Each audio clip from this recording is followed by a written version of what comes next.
है। बेशक बेशक आप किसी की भी संस्कृति को बिगाड़ने की कोशिश करें। मैं आता हूँ आपके पास, डॉक्टर सीपी राय के पास चलना चाहता हूँ। सीपी राय जी, मैंने एक अभी डाटा खोल के देखा, उसमें लिखा कि भारत में तेजी से बढ़ रही है नॉनवेज खाने वालों की तादाद। 10 में से 7 लोग इस समय नॉनवेज खा रहे हैं। और इंडिया टुडे ने अभी कुछ दिन पहले एक डाटा दिया था, उसमें लिखा था कि देश में 90% से ज्यादा लोग नॉनवेज खाते हैं। और प्रधानमंत्री नरेंद्र मोदी जी के आने के बाद हमारे देश मीट के उत्पादन में बहुत आगे बढ़ा है। हम दुनिया के 6ठे स्थान पर पहुंच गए हैं।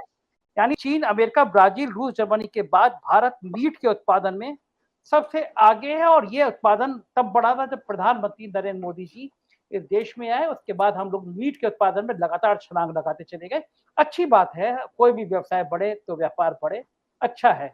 लेकिन एक तरफ हम मीट के उत्पादन में आगे बढ़ते चले जा रहे हैं, एक तरफ देश का पूर्व प्रधानमंत्री अटल बिहारी वाजपेयी की फोटो आपने देखी होगी। आप तो उस समय बहुत एक्टिव पॉलिटिक्स में थे, बड़ा चर्चा हुआ था जब वाजपेयी जी के हाथ में एक वाइन का ग्लास था और वो झींगा मछली खाते हुए दिखाई दिए थे। तो उस समय तो सीपी राय साहब आप सब देश देख रहे थे। क्यों होते हैं ये विवाद? कहाँ खो गया है हमारा प्यार का भरा वातावरण? मेरी आवाज आ रही है? जी आ रही है बिल्कुल। ऐसा लग रहा है कि मैं म्यूट हूं शायद। नहीं आवाज आ रही है मेरी? आ रही है। पहली बात तो संजय जी, एक याद दिलाता हूं, 2013 में पिंक रिवॉल्यूशन पर बीजेपी ने कहानी शुरू की थी और आरएसएस ने। कुछ आप लोग याद होगा, सब पत्रकार लोग बैठे हैं। पिंक रिवॉल्यूशन को लेकर बहुत बड़ा माहौल बनाया गया था। एक डिबेट में सुधांशु त्रिवेदी और मैं सामने थे, आमने सामने, एक राष्ट्रीय चैनल पर। और पिंक रिवॉल्यूशन के सवाल पर मैंने सुधांशु त्रिवेदी से 2014 के चुनाव की पहले की बात है, मैंने उनसे एक सवाल पूछ दिया था। मैं त्रिवेदी जी ऐसा करिए कि आप आज एक ऐलान कर दीजिए, आप राष्ट्रीय पार्टी के प्रवक्ता है, हो सकता है आपकी सरकार बन जाए, कि सरकार बनने के बाद इस देश में मटन का कटना आप बंद करा देंगे, टोटली उसका व्यापार बंद हो जाएगा, कटना बंद हो जाएगा, इसका ऐलान कर दीजिए। और फिर वो बगले झांकने लगे थे। और उसके बाद का रिकॉर्ड आपको पता है कि बीजेपी की सरकार आने के बाद इसका जो विदेश व्यापार है वो कई गुना ज्यादा बढ़ गया है। पहले ऐसा लगता था कि कौन लोग व्यापार करते हैं, फिर वो भी खुल के सामने आ गया कि सारे के सारे व्यापारी सब हिंदू हैं। जितनी बड़ी फैक्ट्रियां, उसके नाम चाहे कुछ और हो, लेकिन उसके सारे मालिकान हिंदू हैं। मजेदार तो तब हुआ जब जो अभी जिनके ऊपर दंगे का आरोप था, मलिक साहब क्या नाम आपके इलाके के जो इस बार चुनाव हार गए, संगीत सोम, जो इन चीजों पर बहुत मुखर हुआ करते थे, पता लगा कि उन्होंने अपना जो उनका कारखाना है उसमें उन्होंने काटने की क्षमता बढ़ाने की जब डिमांड की तो उनकी वो चिट्ठी लीक हो गई और तब पता चला संगीत सोम खुद भी इसमें शामिल है। तो ये दोहरे और दोगले लोगों का चरित्र है।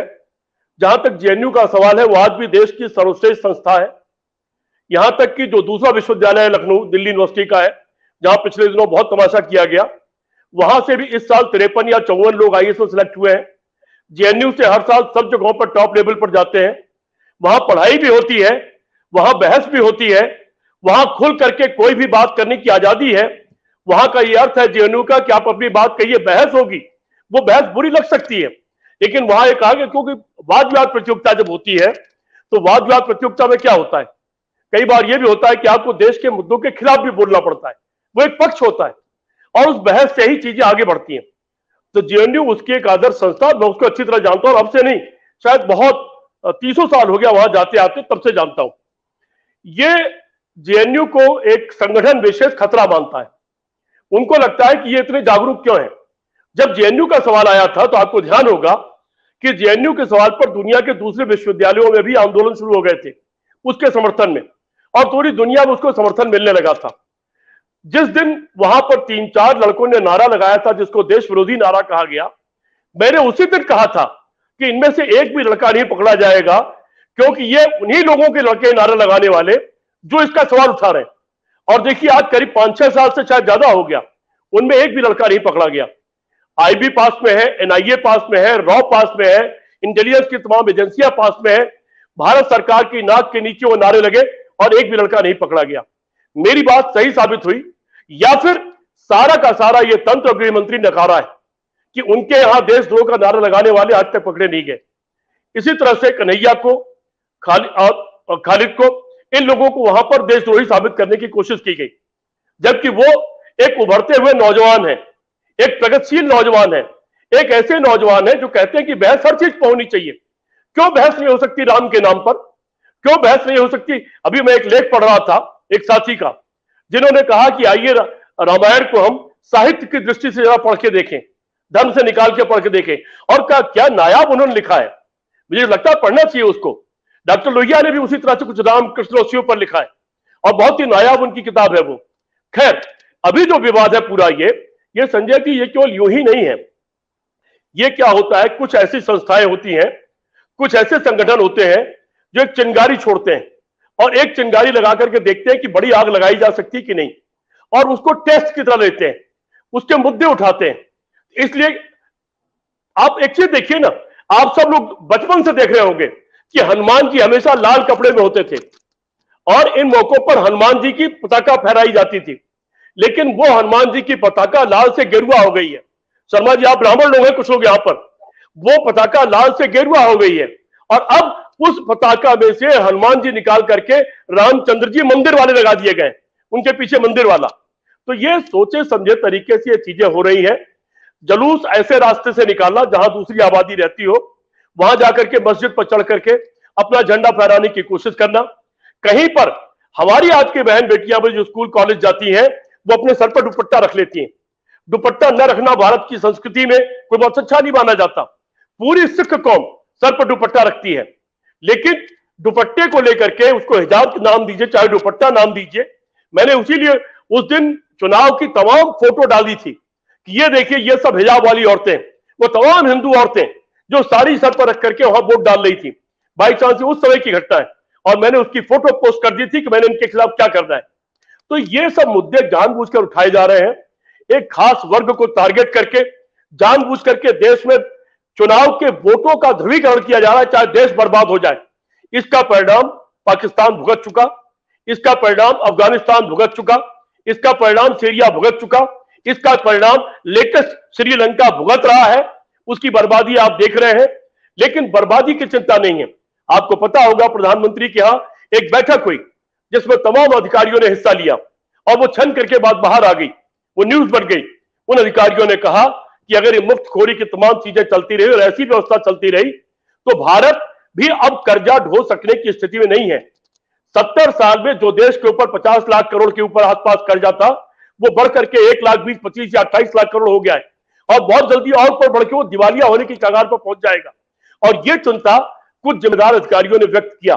अब देखते हैं कि इस चिंता के ऊपर प्रधानमंत्री चिंतन करते हैं या नहीं, अपने संगठनों से बात करते हैं या नहीं, ये देखना पड़ेगा। तो संजय जी, ये सारी घटनाएं, संजय एक मिनट, ये सारी घटनाएं एक दूसरे से जुड़ी हुई है और ये जोड़ करके एक खास तरह का माहौल बना करके देश में एक खास तरह की व्यवस्था लादने की साजिश हो रही है। और उसके लिए जेएनयू उनके लिए सॉफ्ट टारगेट है, क्योंकि जेएनयू में उनको पढ़ाई नहीं दिखती, वहां से पैदा होने वाली निर्मला सीतारमण नहीं दिखती, वहां से पैदा होने वाले आईएएस नहीं दिखते। जेएनयू में उस जमात को केवल कंडोम दिखलाई पड़ता है, इसलिए वो जमात उसके आगे देख नहीं सकती है। इसलिए उनके बारे में सिवाय हम निंदा कर सकते हैं और देश को जगा सकते हैं, नौजवानों को जगा सकते हैं। एक सवाल जरूर उठाना चाहता हूं। मैं आज फोटो देख रहा था तमाम लड़कों की, उनकी शक्लें देख रहा था। जितने बड़े भाजपा की और हिंदू परिषद की और बजरंग दल के नेता हैं, जितने बड़े आरएसएस के लोग हैं, उनके सबके बच्चे विदेश में पढ़ रहे हैं, अपना कैरियर बना रहे हैं। अमित शाह साहब का बेटा जय शाह क्रिकेट नहीं जानता, पर क्रिकेट की सबसे बड़ी बॉडी में वो पदाधिकारी बन गया है। लेकिन ये गरीब के बच्चे, इनको वो दुपट्टा थमा दिया गया है, ये लो दुपट्टा और चलो तुम गुंडागर्दी करो, तुमको गुंडागर्दी का लाइसेंस दिया जा रहा है। ये क्यों बर्बाद हो रहे हैं बच्चे, इस पर हमको सवाल उठाना पड़ेगा, क्योंकि ये बच्चे जागेंगे तभी हम बचा पाएंगे देश को। बिल्कुल बिल्कुल बिल्कुल बिल्कुल सही कह रहे हैं सीपी राय जी, मैं सहमत हूँ आपकी बातों से। रोफी गांधी है ट्विटर पे, बहुत प्रोमिनेंट नाम है, अभी ट्विटर हैंडल है इनका, ट्विटर बंद कर दिया था। उन्होंने ट्वीट किया, गुप्ता, जोशी, त्रहान, डॉबर, आहूजा, सदाना पार्टनर्स की पूरे भारत में 615 चिकन की दुकानें हैं। ये लोग हिंदुओं को बाल्टी भर भर के चिकन खिलाते हैं। जी हाँ, ये KFC फ्रेंचाइजी चलाते हैं। भारत में KFC के लिए कोई उंगली नहीं उठा सकता, क्योंकि अमीर हैं और अगड़े हैं। रेहड़ी वाला पसमानदा समाज, मुस्लिम समाज, रेट भी बढ़ा दिया है। KFC ने नवरात्र में रेट भी बढ़ा दिया है, सबकी दुकानें बंद करके।